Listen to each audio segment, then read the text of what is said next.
Everybody, welcome to Timeline Theater. I'm Associate Artistic Director Nick Bowling, and tonight you're getting a taste of what would have been the first play of our 24th season. Welcome to Campaigns, Inc. 4 years ago, Will Allan and I met at a little Thai restaurant near Timeline so he could share an idea he had for his first play. He very excitedly showed me this very book, an original publication of I, Governor of California and How I Ended Poverty by Upton Sinclair. This short pamphlet predicted his own win in the California gubernatorial race of 1934. As you can see, I've now stolen this book from Will and am adding it to my own personal collection. Thank you, Will. William explained to me the story of how the extremely popular Sinclair almost won the election, which could have very well changed the landscape of American politics, were it not for a woman and man named Leon Baxter and Clem Whitaker, who had just created a company called Campaigns, Inc., whose first big job was to defeat Sinclair. Will was so excited, and by the time the dumplings were gone, so was I. For 4 years, Will has been creating and shaping his political comedy through a number of workshops and readings, and he aimed it all at an opening meant to coordinate with the upcoming election. As we worked on it this week, I've been reminded how greatly this comedy is needed right now. It speaks to many of the players and the situations we find ourselves in today. I can't wait until we get to do this for real, but until then, tonight's taste will have to suffice. Now I'd like to introduce you to our moderator, my fellow company member and friend, the man who was supposed to star as Upton Sinclair, Anish Jethmalani. Hi, everybody. Thanks, Nick. Welcome to Timeline Theater Company. My name is Anish Jethmalani. I'm a company member here at Timeline, and I'm going to be your host for this evening's reading of Campaigns, Inc. by Will Allan. Tonight, we're going to bring you a special event, which is called The Journey from the Jungle to the Swamp. We plan to share a few moments from Will's comedy, which would have been playing at this time were it not for the pandemic. Very shortly, you will hear from Will about why he wrote this play and the surprising ways it connects to the events of the world today. You will get some insight into the plot and see a few scenes starring the original cast. Next, we will have a short Q&A section with Will, dramaturg Maren Robinson, and our special guest panelist from Snopes.com, Jessica Lee. And finally, we will end with some questions from you, the audience. So if you find yourself with something you'd like to ask or say, please write it into the comments section, and we will try to get it answered. The play tells the story of a real company called Campaigns, Inc., which was started by Leon Baxter and Clem Whitaker in the early 1930s, and focuses on one of their first clients, an ultra-conservative incumbent governor in the 1934 California election, who was taking on the hugely popular muckraker Upton Sinclair. So I'm happy to say that I will be playing the role of Upton Sinclair. Will's play mixes history with screwball comedies of the 1930s, telling a story so absurd it will seem like it's a fable. But we assure you, it all really happened. Now, imagine, if you will, political characters that seem larger than life and who do things like create fake news stories about their opponents. Unfathomable. So just a moment to let you know that we want to let you know that the scenes from tonight's play do contain some profane language. So just to give you a fair warning about that. Now, here to tell us all the dirty details about his play, which he wrote as part of Timeline's Playwrights Collective, is my friend and fellow Timeline company member, Will Allan. Thank you, Anish. Hi, I'm Will Allan. I'm the playwright of Campaigns Inc. and a company member at Timeline Theater. You may remember me as the most handsome of all of the history boys, or more realistically, the history boy with the hideous butt-cut hairdo. First, I just want to say thank you for joining us for this distant sneak peek of my new play. At this point, we actually would have been wrapping up our run at Timeline, but we were all dealt some new cards, and I'm honored to have you here with me to try to put on a little theater. Campaigns Inc. is a play I've been working on since November of 2016, which was purely coincidental, I'm sure. After I was selected to take part in Timeline's amazing Playwrights Collective, same program that brought you Tyler Abercrombie's amazing new play, Relentless, which hopefully you got to see a little bit of last month. Now, my dark political comedy takes us to sunny California, my current home, and the gubernatorial election of 1934. Play picks up shortly after acclaimed author and the founding father of muckraking, Upton Sinclair, has won the Democratic primary by the largest margin in California history. This set off a brutal race between Sinclair and the Republican incumbent, Frank Merriam. Duncan, would you mind telling us how you intend to vote for governor next month? Aye, sure. I'm going to vote for Upton Sinclair. I see. And I will tell it to the housetops. I'm going to vote for Frank Merriam for governor for the reason that he is for democracy rather than socialism. And he won't involve us in any dangerous experiments. And with the threat of Sinclair's socialist agenda looming, Lieutenant Governor candidate George Hatfield needed to seek some outside help. Hatfield stumbled upon the likes of Clem Whitaker and Leon Baxter, virtually unknown 31-year-old man and 28-year-old woman who would create the first ever political consulting firm in the US, and in doing so, create and conceive nearly every mass media smear campaign tactic that is still used today. It became a star-studded, heated, passionate, and downright dirty campaign that in many ways was the birthplace of what we now call fake news. So let's get started.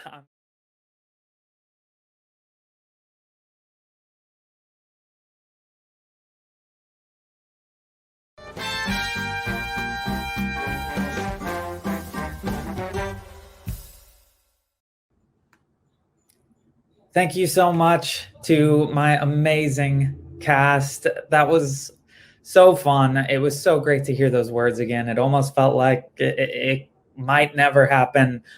So thank you so much for allowing us to see your great work today. Now, moving on.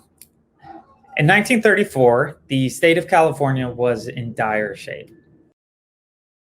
Unemployment had reached nearly 25%, and people were suffering. The conservative and at times cruel agenda of Governor Merriam led to a rise of a different kind of West Coast politician. Enter Upton Sinclair, the world-famous author who believed that helping the poor should be our #1 priority. I have been asked to stand as a candidate at the Democratic primaries and to put before the people a program to end poverty in California. Makes sense, right? But as you know, this is still a battle we are fighting today. Sinclair was one of the earliest icons for socialism in the United States. His plans were designed to level the playing field between the rich and the poor by creating jobs, developing a social safety net for those who fell on hard times, and of course, altering the unbalanced distribution of wealth in our society. And much like modern times, his efforts were met with major political backlash from those who wanted to keep the rich rich and the poor forgotten. Now here is company member Anish Jethmalani performing an excerpt from one of Sinclair's passionate speeches during the famous 1934 campaign.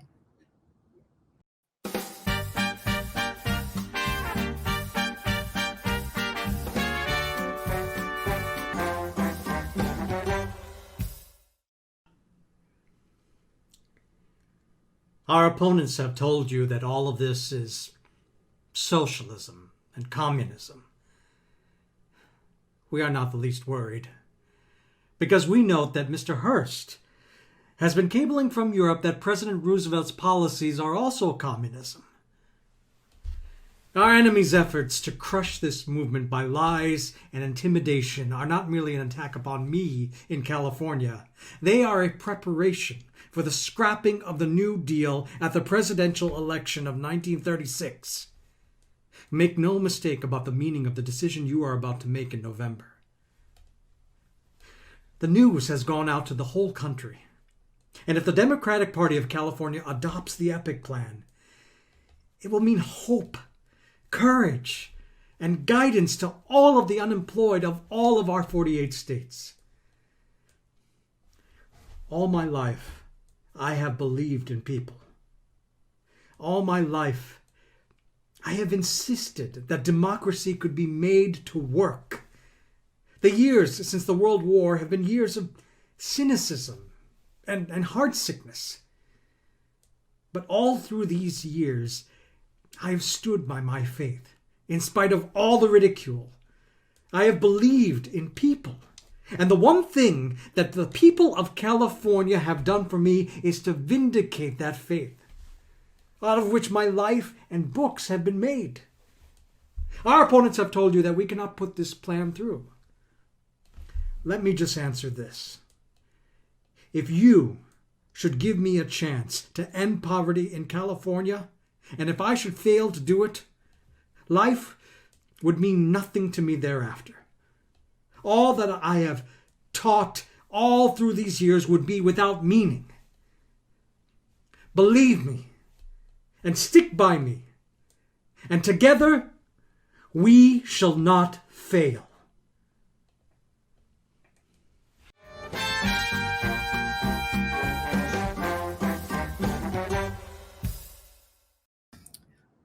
Thank you, Anish. I knew when I was writing this play there was a good chance it would be relevant, but I didn't realize it would be painfully relevant. But thank you for your wonderful work on that.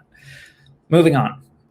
Clem Whitaker and Leon Baxter used every dirty trick they could find to take down Upton Sinclair, from using quotes from the jungle out of context to distributing fake money called Sinclair dollars to an unprecedented mail campaign that put attacks against Upton in every mailbox in California. They put up tens of thousands of billboards hitting every major street from San Diego to Sacramento. They paid off the LA Times in order to make the unbiased news coverage lean their way. And they even got celebrity athletes like baseball icon Ty Cobb and tennis legend Helen Wills Moody to join in on the action. Now, Campaigns Inc. spent millions of dollars trying to get Merriam back in office. Much of that money came from major conservative donors, such as Louis B. Mayer of Metro Goldwyn Mayer, who, with the help of media tyrant William Randolph Hearst, even created fake newsreels to play before every movie MGM released. For my most recent calculation, and I'm no math genius, but when adjusted for inflation, they spent the equivalent of $200 million in today's money on this gubernatorial race, which is even unheard of in 2020 for a governor's race, for the most part. But it wasn't enough. They knew they would need an endorsement from the most famous Democrat in America, FDR. But certainly that wouldn't and couldn't happen. And that brings us to one of the later scenes of the play. At this point of the story, we've just witnessed Upton Sinclair and Charlie Chaplin, his good friend, be stunned by the new reels that even included Sinclair and Chaplin lookalikes to convince Californians that Upton and Charlie were secretly evil. We also saw Leon Baxter face one of her toughest tests yet. After an argument with Baxter, Whitaker went his separate way. But Miriam warns Baxter that he won't accept the optics of having a young, unknown woman be his mastermind. She has to get Whitaker back or she's fired. After swallowing her pride and asking Whitaker to return, the two consultants know they must pull one final outrageous punch. And something tells me that Miriam ain't gonna like it.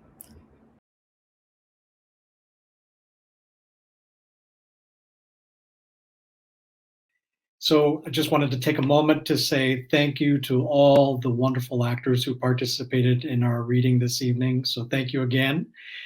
So at this time, we're going to begin our panel discussion, after which we'll take a few questions from the audience, from all of you.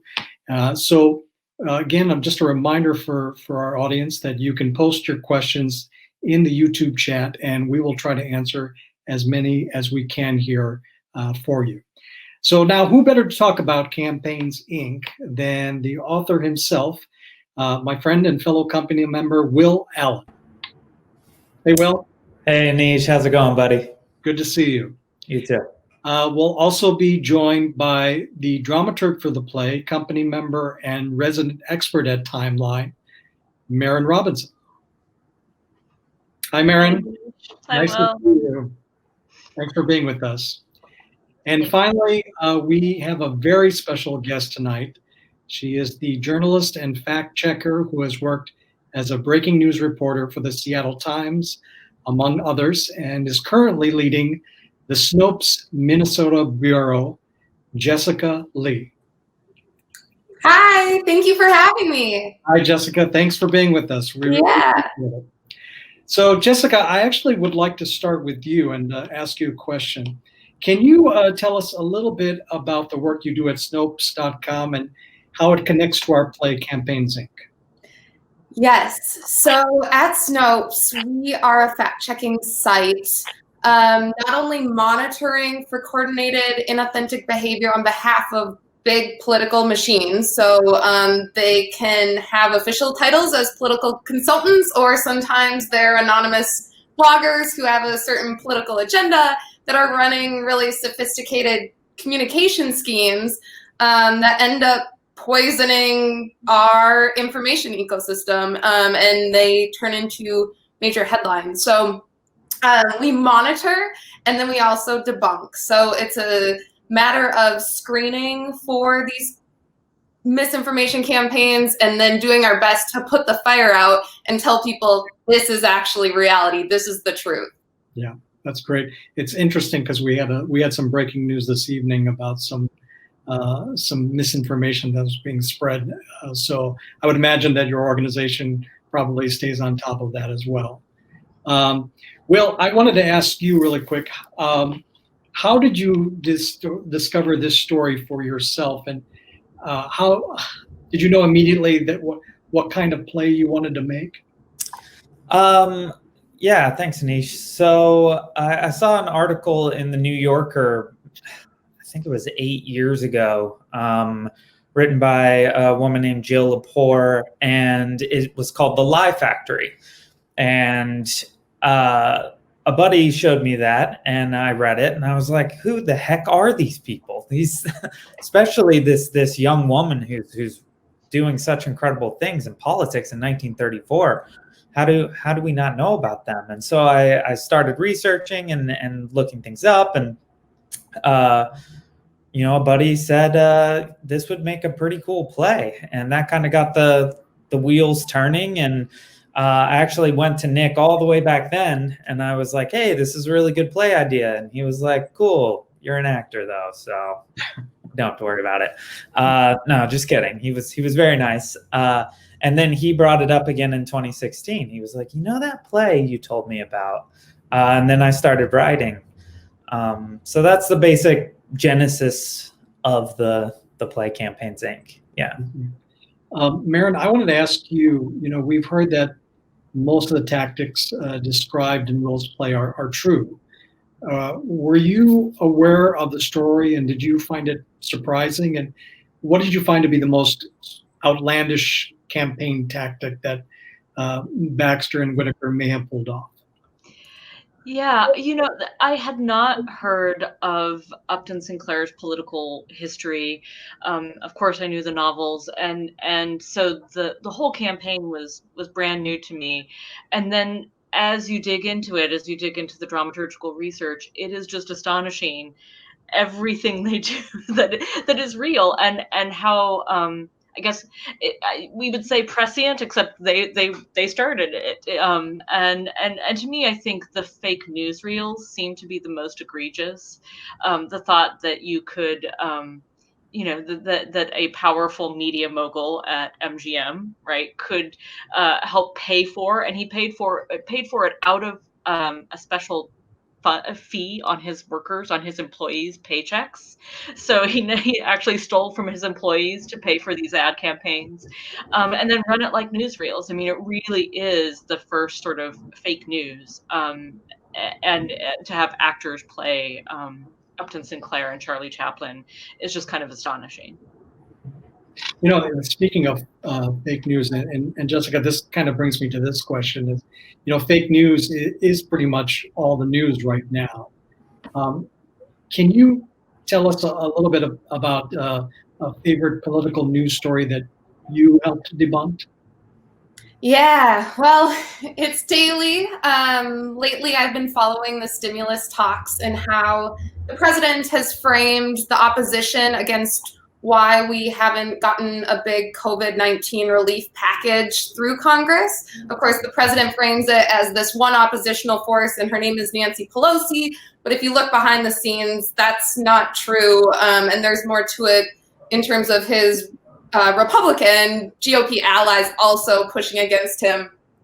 But yet he sits on Twitter and tweets, Nancy Pelosi, it's her problem.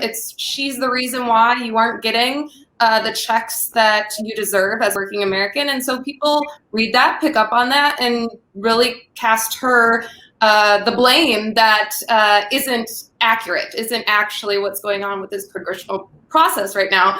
That was just today. It's constant and evolving process of debunking what's coming out of the White House lately, as well as governors' offices. How do you keep up with? I mean, it must be overwhelming to deal with the amount of misinformation that's being put out there in so many channels. How are you, as an organization, able to keep up with all of it? That's a great question. We obviously don't have the resources that we would like to, but people are realizing that fact checking is a very important tool to make sure our democracy is strengthened and can survive right now. And so we are seeing support in ways that we haven't before. But as far as waking up each morning and feeling like there's an endless waterfall of sludge to wade through and misinformation to try to fact check, we actually have a really coordinated system where we organize and produce our fact checks based on what people are asking about. So if you fill out a tip form on Snopes.com, or if you go to us on social media or in any way contact us, that is the fact check we're going to do. So we really do organize our system based on what people are wondering most. Right. Hey, Will, I have a question from one of our audience members, Mika Stock. He asks, can you tell us more about Sinclair's political career? It was not something he was previously familiar with. Yeah, sure. Hey, Micah. Yeah, I mean, most people actually aren't familiar with Upton Sinclair, the politician, at all. And it's really kind of surprising given his notoriety and how famous of an author he was. I mean, he was about as big as you could possibly be as an American author in that time period. But he was very involved politically from the get-go. He was a socialist for many years. He had actually run in the previous governor's election as well on the socialist-only ticket. He wasn't running as a Democrat.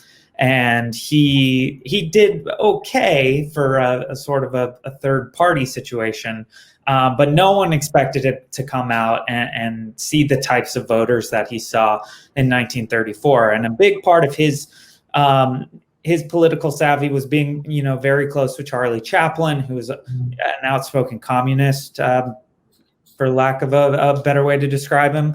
And I know that drove a lot behind his political thinking. And then if you look back at his novels, if you look at The Jungle, if you look at Oil, he's got problems with he's got problems with industries from pretty early on, well before this even starts. He's more of a political writer in a lot of ways, but he just has an incredible ability to put a fictional story attached to that.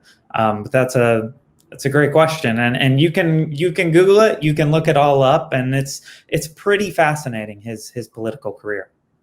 Yeah, I think a lot of people know him mostly as a novelist. They don't know his political ambitions. So I certainly didn't even know until I saw that New Yorker article, and his name just popped out to me of like, whoa, Upton, no, this can't be the same one. And then you think, well, the name's Upton Sinclair, there's not two. And that's one thing that really attached me to it as well.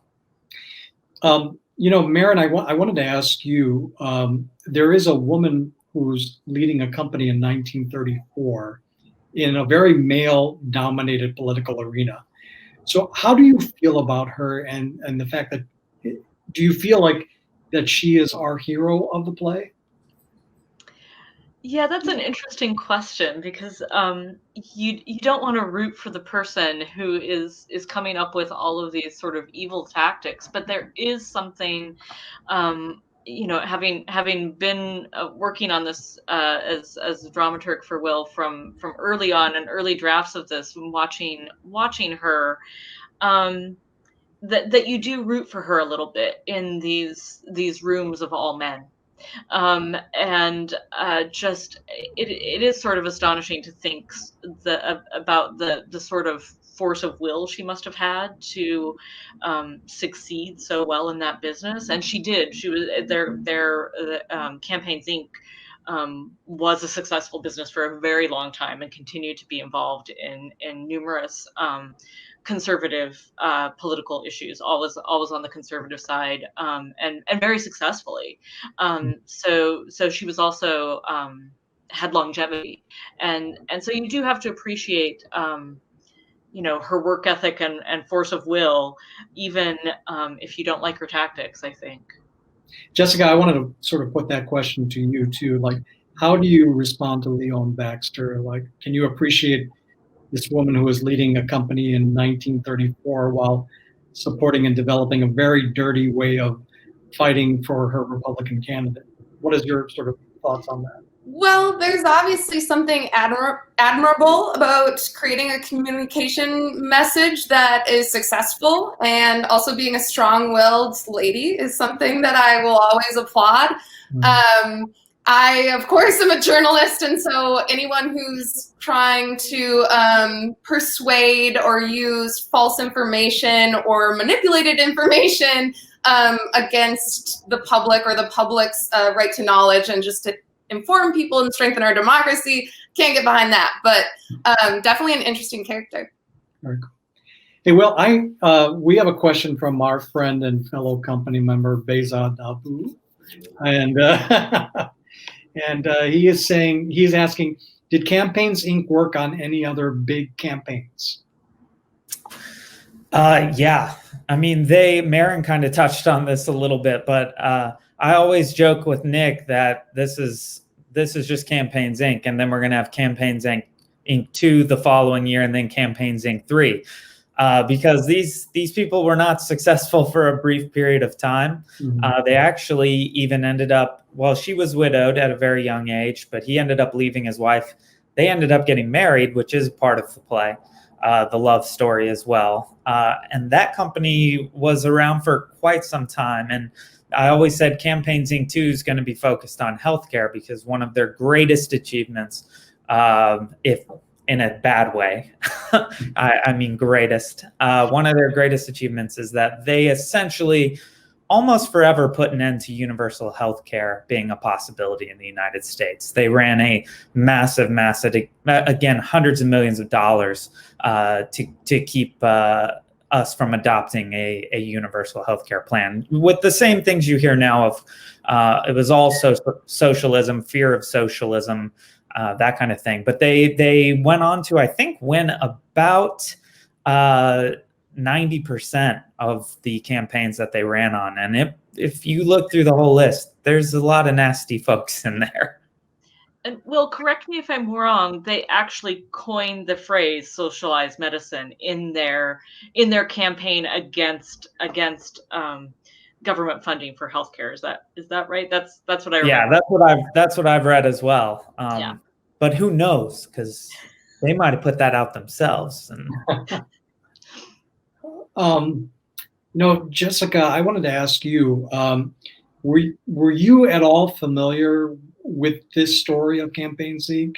Do you think people know about some of the tactics that were used almost 100 years ago or even before that? I don't think it's common knowledge that what we see day in, day out right now in our information spheres is a result of some of these tactics that were created a century ago almost. I think that would be news to a lot of people. And it's only because the technologies that we use now are different, obviously, ever evolving. Our social platforms are new, but the way in which we're receiving information and how that information has been created, those tactics aren't new. Okay. Will, one more question from an audience member from Raymond. Having immersed yourself in the politics and tactics of the time period of Campaigns Inc., what would you say are the contemporary analogs in the tactics, media, et cetera, to those? Well, I think, I don't have to do too much explaining to compare what was going on in 1934 to what we've seen in 2016 and even a bit in 2020. And of course, we see their work, as Jessica was saying, we see it via social media now and through the internet. But it's all the exact same thing. I mean, it's all get it in front of people's eyes, creating algorithms and ways to do that. There's, of course, many comparisons. It kind of drives you mad. I was just joking with a friend a couple days ago that when we rehearsed this play again this week, I could not figure out if I had written this play about 2020 or if it was 1934, because there were things that I forgot were in the play. And Terry's character would say them, and I'm just like, oh, well, everyone's going to think that's you know who. But it's actually not. We have another question from Jonathan. For you, Will, what's the most reprehensible tactic that they created, do you think? Ooh, that's pretty good. I mean, one that does hit kind of close to home as an artist is how they used his literature against him. The way that they would take passages out of his novels that were essentially said by villains and attribute them to Upton Sinclair and sell that as, a soundbite of his rather than the villain in a fictional novel. Having your words twisted in that vicious of a way, I think, is something every writer sort of fears or has dealt with at some point. That would probably be it. But then the most impressive is the behind the scenes work to get FDR, the Democratic president, to not endorse the Democratic nominee. And there is no technical proof that they sat down together, Campaigns Inc. and Roosevelt, but they are the ones who are credited with making FDR sway that direction, which it's a remarkable thing to do. And also, we were saying before, the comparisons to 2016 or even 2020, you're talking about the establishment hurting someone more progressive to help try to keep their cause going, even if it could be outdated. One more question from Sherry Wolf. Do you think that there are parallels, I'm assuming this is from Leon, with Kellyanne Conway? I would say, in my opinion, there aren't a lot of similarities in that I think Leon Baxter was genuinely a brilliant human being. And now she used her powers not necessarily for what we would consider good, but I have tremendous respect for what she does. And they also made their careers by staying out of the spotlight. They did all of this, and they did not want to be known. They wanted to be private. And that's why there's so little about them, and why they're not studied in schools everywhere, is they kept a very low profile. So I don't think she's like Kellyanne in that respect. They're both women, I guess, is a similarity. Jessica, I'm curious to know from you if there was any story that actually surprised you when it turned out to be true. Good question. Sort of caught you off guard. You did, yeah. I have to think about that for a second. Jessica's like, I don't believe anything. Honestly, because the claims that we are constantly dealing with at this point, because they have been repeated so much since 2016, they're the same. Democrats spied on my campaign, or I jump-started an economy when I came into office, or Antifa are coming into your cities and knocking on your doors and causing mayhem. There's similar claims that are repeated that I have a hard time thinking of one that took me by surprise that I couldn't think of the answer right away. So I have another question from Maggie, from her mom. She's asking, Richard Nixon has been known for his dirty politics in California. Is there any connection to the campaign team and Nixon's campaigns? Maybe. Maren, I don't know if you know more about this. I do not believe there's any connection between Campaigns Inc. and Nixon. They were still actually working on campaigns during that time period. He might have passed away by then, but she was still working for quite a few years. But I don't know of any direct connection between them. Yeah, I don't either. The attack on healthcare was with Reagan, not Nixon. But I didn't encounter Nixon as one of their clients in my research either. Another comment from Glenn. He just mentioned that it's just not 2016 and 2020. It's Lee Atwater and Karl Rove in the 90s and the aughts. Any thoughts about those two folks at all? Well, of course there are thoughts. But what I'll say is, Glenn is exactly right. This is not at all about just 2016, 2020. It's 34, it's then 36, and that presidential election, 40, 44, it's all, intertwined with these tactics and these types of people who are running these campaigns and trying to manipulate the American voter. So yeah, we keep using 2016, 2020, but you can look at pretty much any major election in the US and see Campaigns Inc.'s work, fueling the fire.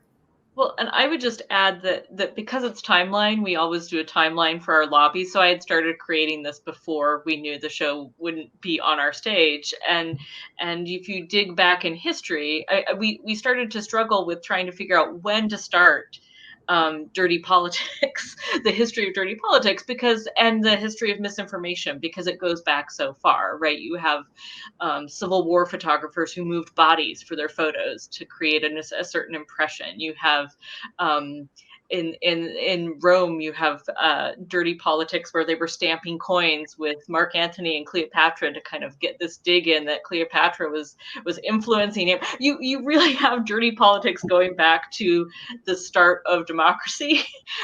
So it is there all along. I think the thing that alarms me is how fast it moves, right? Each new media there, it speeds up the way in which that information travels. So suddenly you have print media, and suddenly then you have radio, and then you have television, and now the internet is just so speedy that it feels that's how I just wonder, really how you keep up with it at Snopes. Because I can't imagine it must be like holding back a dam at some point. Yeah, basically, you got it. Which is interesting because Jessica, something I was curious about, like, where do you see, we're right now in a place where misinformation is at the apex of things that are feeding our politics right now, and driving policy to a certain extent. Where do you see the challenges ahead in being able to combat this, and where do you feel like it's going to become more problematic in the long run?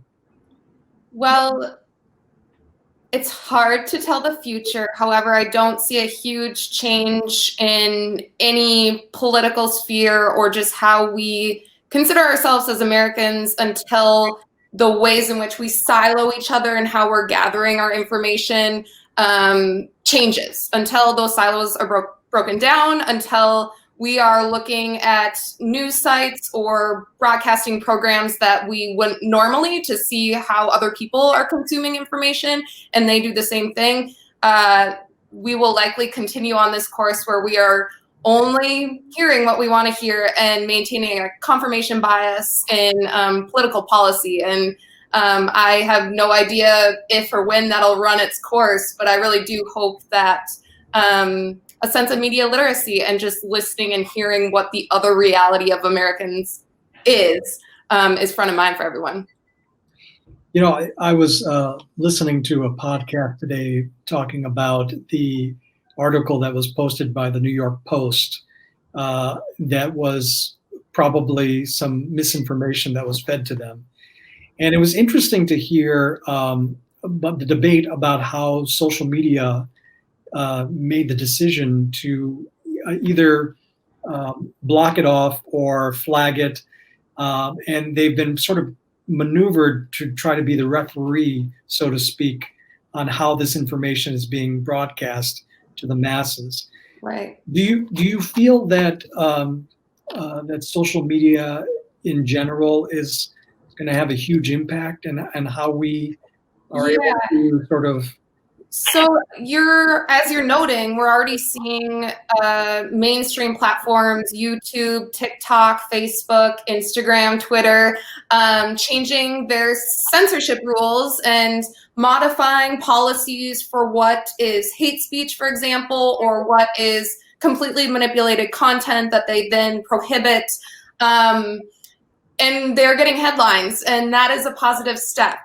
However, it's almost like owning a restaurant and serving burgers, and you realize that the burgers are poisonous, and then you stop serving the burgers. Well, whoever had the burgers beforehand in those 7 months that you were serving them is already poisoned. So it's a little too late, in my opinion, as a fact checker, looking at this really poisonous misinformation ecosystem that we're living in. However, it'll be interesting to see how and if the changes that they make really do make a difference in how people are shaping their reality.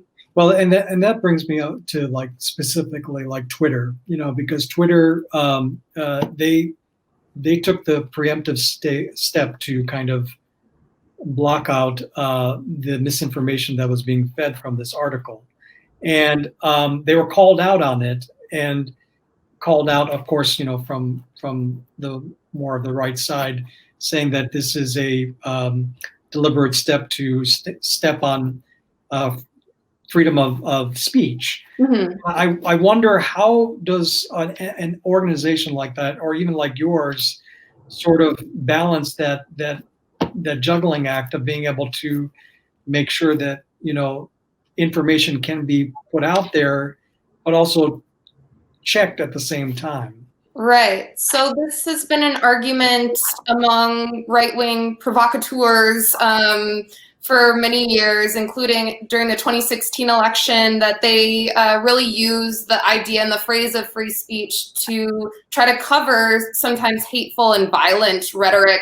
And so these social media giants have created policies to ban that, and other people who are just followers of that ideology, who might not be posting violent or hateful content, but lean more right and follow these groups, then feel that they're unable to subscribe to the accounts or the groups or see the follow the people that they want to, and they feel that it's Twitter who's putting a heavy hand down, and it's the reason why we are being censored.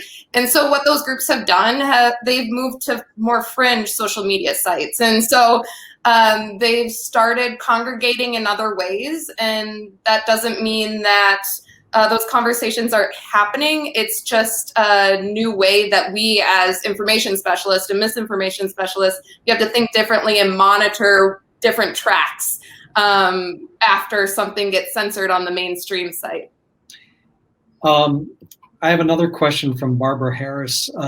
Is more misinformation seen in presidential versus statewide elections? And that's a question for everybody. I mean, I'm going to pass that to Jessica first, because Jessica goes through all the information. Well, I mean, I am more in tune with misinformation at the federal level than I would be state by state. I think you would be doing yourself not a favor if you assumed that your state political system wasn't running some sort of communication scheme to persuade you.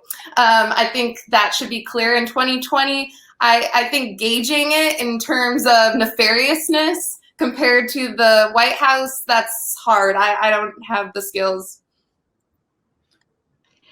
I know that we've been running a class at Timeline where we've been talking about misinformation and being sort of better media consumers. And actually, one of our class participants, who turns out to be Will Allan's mom, brought in an article to class about a recent New York Times article in which they had uncovered an organization that was funded mostly by Republicans to pay for sort of news articles that are being published on websites that look like a small town newspaper. And so someone would be paid $20 to write an article that was meant to slam a local candidate. And so that was news to me, actually, when we were starting to discuss it. So there is, I think, the tactics that people have found effective, say in the last election, are now being duplicated by other interested groups, is what I would say in the research that I've been seeing, and in the new research that's coming to me from our class. And what's interesting too, and tying it back to the play, is, this was just a state election. This was not a national election, and they really made it a national election, just like we in recent years have taken a lot of local issues and blown them up into national issues because they want to rally the troops on various sides from social media and whatnot. And this was before presidential elections even used a lot of these tactics. So there's certainly, if they were doing it in 1934, there's got to be quite a history of this kind of scam work in state races as well. Will, I have a couple of questions for you. One question that we have here is that, is there a history of fact checking prior to the social media age? Were the fact checkers that would have tried to combat what Campaigns Inc. were doing? That's a great question. I don't know exactly when fact checking became a little bit more of a known thing. This could be a Jessica question as well. But, in 1934, fact checking was just he said, she said in a lot of ways. And yes, you could discover that they're peddling false information, but the problem is you can't get everyone's ear, and they can. And that's what they did so differently, and why Campaigns Inc. was so successful, is they were not like, oh, we're going to just put this in the paper and hope people see it. They were like, we're going to put this in front of their eyes every single day, all day until the election. I don't know if that answers that at all. But yeah, Jessica, I don't know if you know a little bit more about fact-checking history. I would say that how we describe and know the role of a fact checker is relatively new, but there have always been people such as journalists checking the accuracy of people in power and the claims that they make. I think now the industry of fact checking is evolving and somewhat new, the way we see it now. Another question for you, Will, is can you explain why Sinclair was so important on the national front and how Roosevelt played into these issues? Yeah, well, Sinclair had more steam than any other Democratic candidate in the country, really at any level other than FDR. And during this 1934 campaign, Sinclair is pushing his plan forward. It's called EPIC, and Poverty in California. And there were a lot of conflicts with the New Deal, which was in the works, but it was not yet viewed as this great, brilliant thing that's going to save us all. And so basically, Campaigns Inc. knew that FDR would be better off if Upton Sinclair lost this election, because if he became governor of California as a Democratic socialist in 1934, he might even try to get on the presidential ticket in 1936 if he's rolling with that kind of momentum.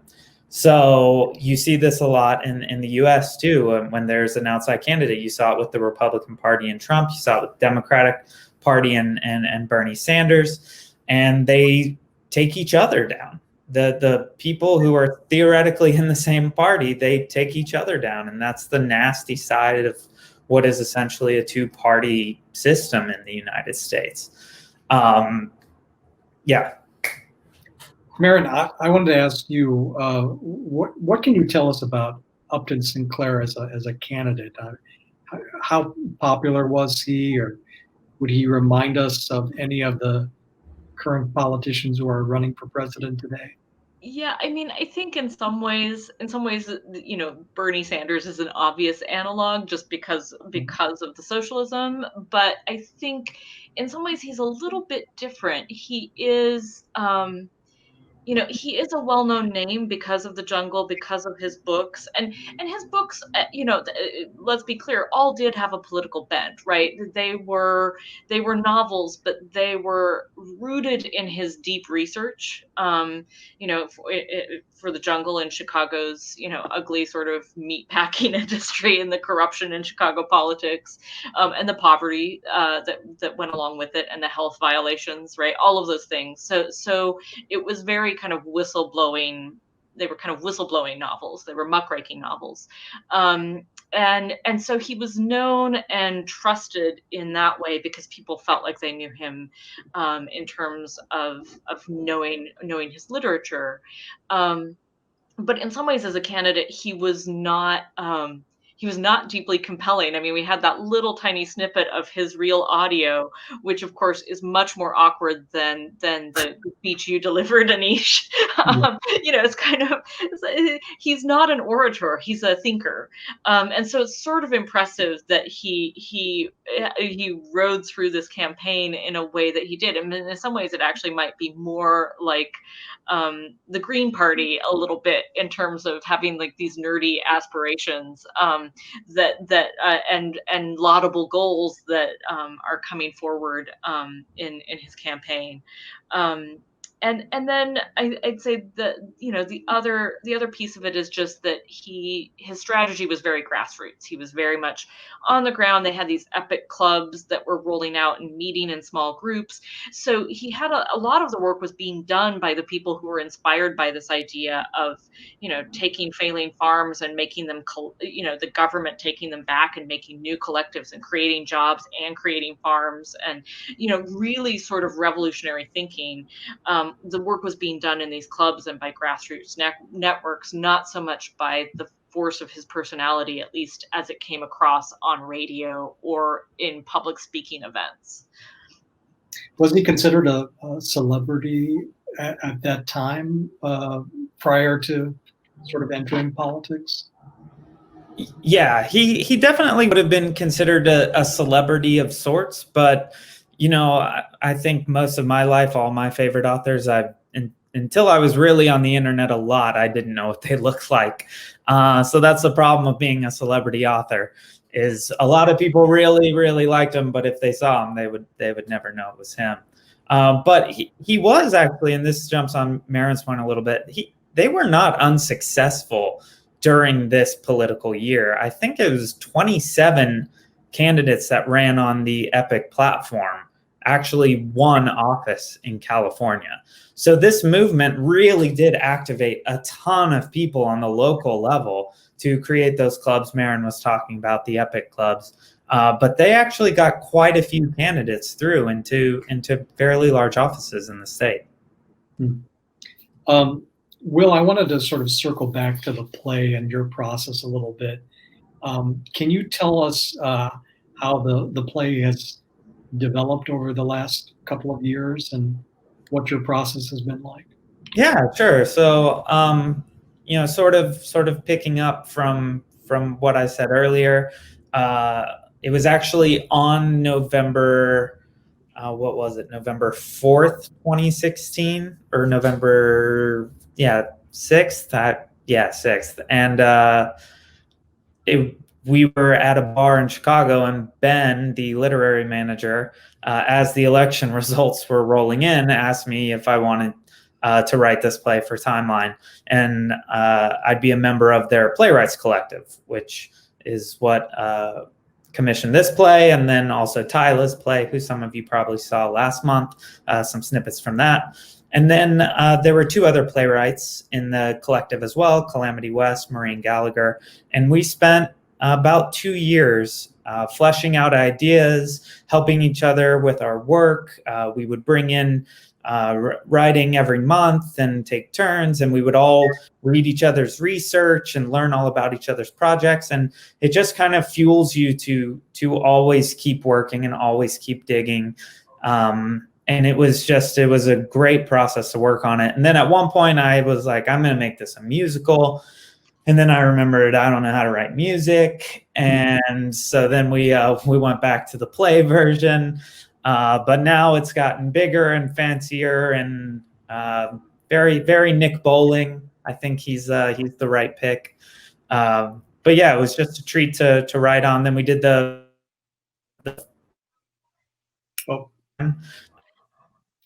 think that was in 2018. Oh, am I frozen? You froze there for just a bit. Did you lose me?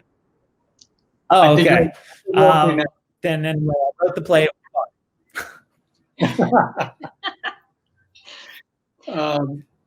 Will, there's like a bit of a 1930s screwball comedy feel to your play too. Do you want to talk about that piece and where that part came into how you thought about the overlapping dialogue and some of those relationships?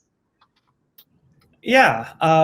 Well, I think we've been talking to Jessica tonight about how crazy it has become in politics and media and social media. And my main thought was, I can't make this story seem crazier than what's going on now, because it's not possible.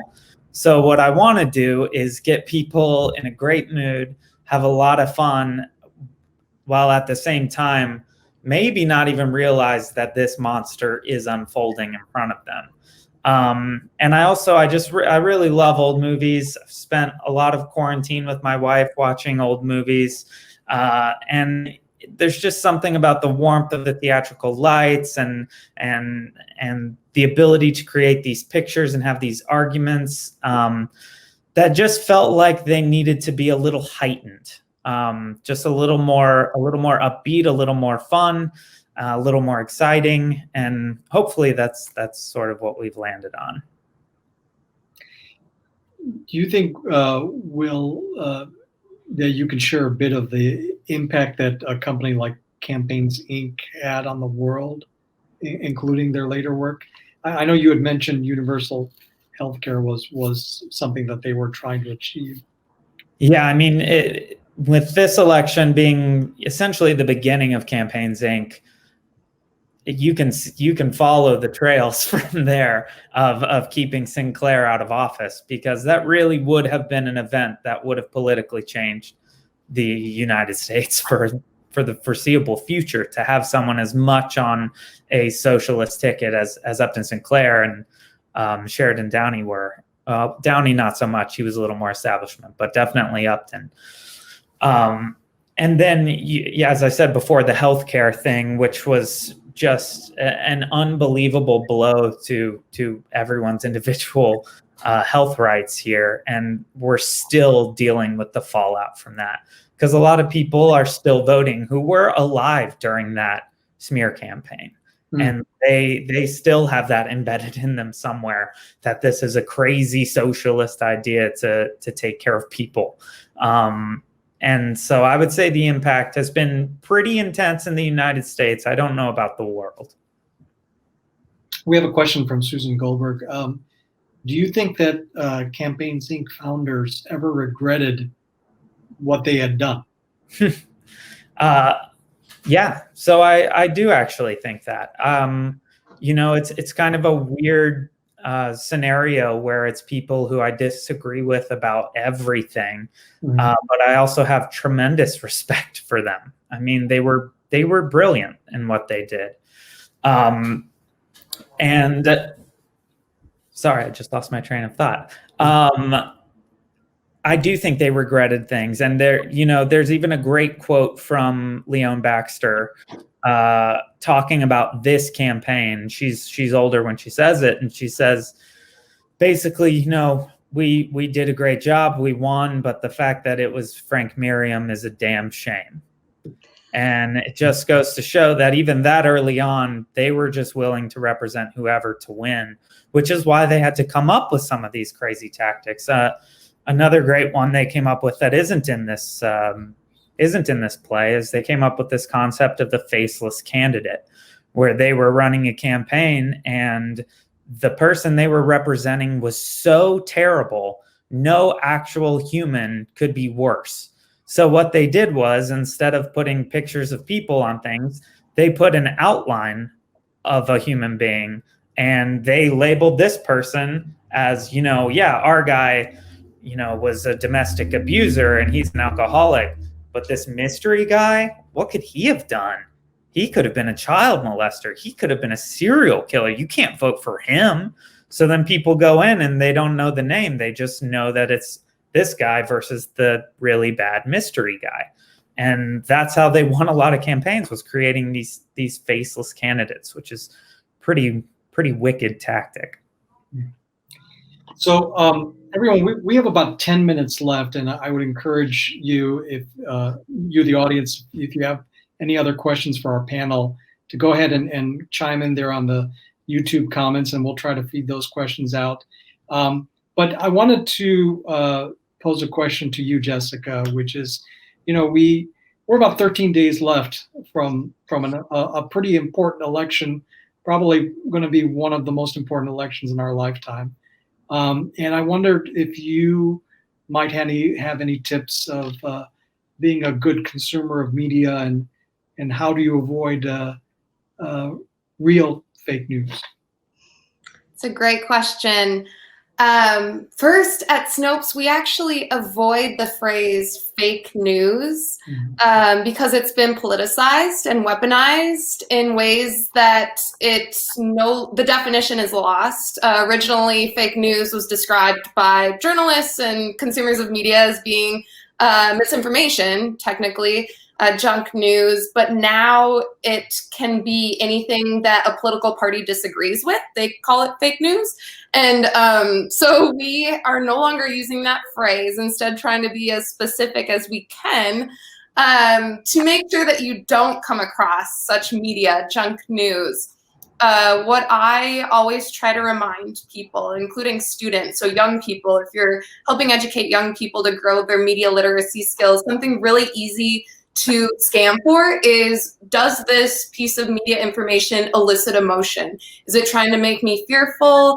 Do I feel sad in some way? Do I feel angry? If that is the case, even if you don't realize that it's a sensational headline, it might not be, but just the framing and how that story was written, it might not be a clear indicator of what's actually going on.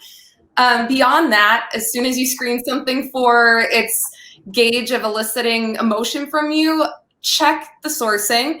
That's pretty standard. And if you can, find the source of information yourself. I mean, there are publicly available databases of federal documents, voter information, and I know that takes time, and we don't all have that to really get a true sense of a news story. And so that's why you have people like us, Snopes, who can break down and bring you nonpartisan news sources that you can rely on. So those are my main tips. Scan for emotion and check the sources. That's great. Thank you. I have another question from Bobby Arnold. How do you think Campaigns Inc. would have thought of the quote-unquote success of the current political climate has been encountering with smear campaign tactics? I mean, I can only speculate, but I think that they would see their work and what's going on, and there would be a sense of pride in that. I can't speak for them or how they would react to what it's like today, but you know, I'm not convinced they wouldn't still be in the ball game doing these kinds of things if they could. Yeah, Maren, do you have any thoughts on that?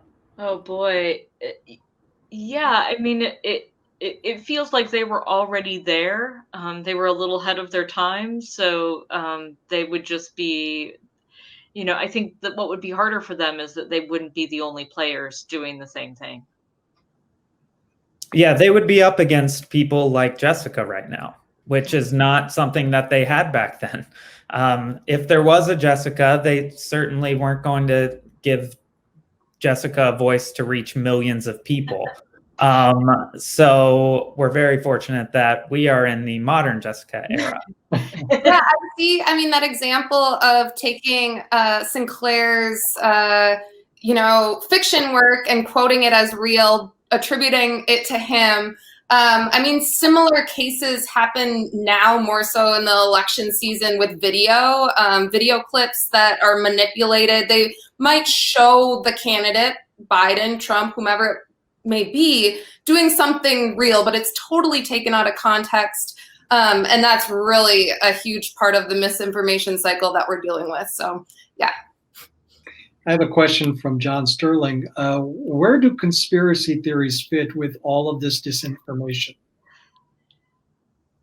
Depends who you are and what you believe. For some people, conspiracy theories are the reality. So hopefully if you are able to gauge what is a conspiracy theory, then you are now seeing those become mainstream. There are some big high-profile groups of conspiracy theorists that are making their way into mainstream politics right now.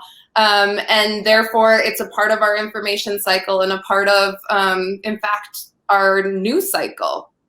It's interesting, there was a documentary on Netflix talking about, I'm forgetting the title of the documentary, but it was about social media and how we're sort of being siloed into seeing what we want to see and the information that's being fed to us. So in some ways, it's called The Social Dilemma. Thank you, Jenny Lynn. Social Dilemma. It's a great documentary, but it's one of these issues that I think we are all struggling with as a society, is that social media has become such a huge part of our life to be able to connect to our friends and family. But yet the information that is being fed back to us is almost manipulating us to a certain degree. And I wonder how you all feel about that in terms of how to combat that to a certain extent. Yeah, I mean, these platforms are feeding and surviving off of confirmation bias and eliciting emotion. And what you see on your social feeds is there for a reason. And it doesn't look like anyone else's except for maybe your friends and family who think similarly and consume the same type of media as you do. And so these silos are closing in, and we are constantly being inundated with news and opinions, analysis that confirm what we already believe, and it's really only a problem. So if these algorithms don't change for these mainstream sites, we're going to continue to see this siloing of information. And, you know, to a certain extent, I think we as we have the responsibility upon ourselves to break ourselves from that as well, and be able to seek out different sides of information from both sides so that we can sort of make our own opinion ourselves. Would you agree with that? Yeah, and if there is one way that you have been getting your news, try a different way, or just add a new method into your daily habits. If you're relying only on Twitter to get your news, instead maybe set up notifications on your phone for the Associated Press or something. Just have a diverse way that you're getting information, and that'll make sure that you're more well-rounded, definitely. Great. Great. Well, we are almost at time. I want to, first of all, thank all of you for joining us this evening, and thank you for being with us tonight. We hope that you'll be able to check out other upcoming events celebrating Campaigns Inc. I want to thank our panel for being with us as well and giving their thoughts about this very important play that we hope to have on the stage somewhere down the road. You can still sign up for our class with Maren and Katie Jacobson. They'll be sharing a dramaturgical approach to fake news, teaching you how to be a critical consumer of media so you can navigate the news like a superhero. And class sessions are next week, so you can sign up right away before those slots fill up. And then you can also join us for Red State, Blue State theme take-home wine tasting with our neighborhood partner, Bottles Up, also next week. You can get all those details at timelinetheater.com. I want to thank our actors who worked with us this evening. I want to thank our panel, Will, Jessica, and Maren, for being with us. And everybody who worked on this, want to thank them for their hard work and participation. Just a few things from me, just to remember to be safe out there, wear a mask, wash your hands, stay socially distant. We want to make sure you all take care of yourselves. And most importantly, get out there and vote. 13 days left till one of the most important elections of our lifetime. So be sure to get out there and vote. We want to thank you again for joining us this evening, and we hope to see you again soon. Have a great evening.